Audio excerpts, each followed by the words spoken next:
It was 2 years yesterday since the Morrison government was elected, you'll recall. And look, there's plenty of substance coming up in this program, but it's time to talk some politics. Often I think there's way too much focus on politicking and polls and gamesmanship in the day-to-day coverage of national affairs, politics as a sport, rather than dealing in the real stuff, the substantive issues and what matters for the future of the nation. But I just want to show you how Scott Morrison just now is playing the Labor Party off a break when it comes to pure politics. He's set traps for Labor on some big issues, and Labor is walking right into them. So just put aside for a moment what you might think on the central policy issues here and just think about the politics. First, on the pandemic, there's our closed international borders, the quarantine question, and the decision to ban Australians in India from coming home over recent weeks until repatriation flights started again last weekend. Now, as you know, I didn't like this move. Most of you did. The Prime Minister, he looks strong. My responsibility to do everything I can to prevent a third wave in this country. And so I make no apologies for that. Now, agree or disagree, we all know that was politically popular, and Labor walked straight into the political trap, putting itself squarely on the other side of the debate. I think it is disgusting that Australian citizens can't come home to secure facilities. I think it is a complete failure of leadership. There you go. Even though I tend to agree with Shorten, we all know that the clear political winner on that issue was ScoMo and the Coalition. Now, OK, let's go to today's big announcement about the government funding a new gas-fired electricity generation plant in New South Wales' Hunter Valley. For the Prime Minister, it's all about reliability and affordability, two factors when it comes to energy that the public values and are rightly worried about.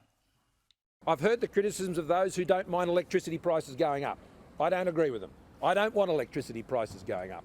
Those in the energy industry don't mind it when energy prices go up because their profits go up. I'm for energy prices going down. So the political trap here was obvious, and the local federal Labor MP knew about it. He wasn't going to fall for it. Joel Fitzgibbon, a former resources spokesperson, supported the government's move. And is that a good idea? Yes, it is, Laura, unequivocally. You know, someone said to me yesterday, why is the government investing? Where is the market failure? There is market failure. Liddell is decommissioning in 2023. It's a 2,000 megawatt power generator, so we have an enormous gap. So good sense from Joel Fitzgibbon, but Labor completely stuffed this up because the official party view differs from Fitzgibbon's. So not only are they officially opposing this gas-fired power station now, but they're exhibiting disunity as well. This proposal isn't justified by the economics. It isn't justified by the engineering. This is a proposal which Mr Morrison and Mr Taylor must urgently release the business case for.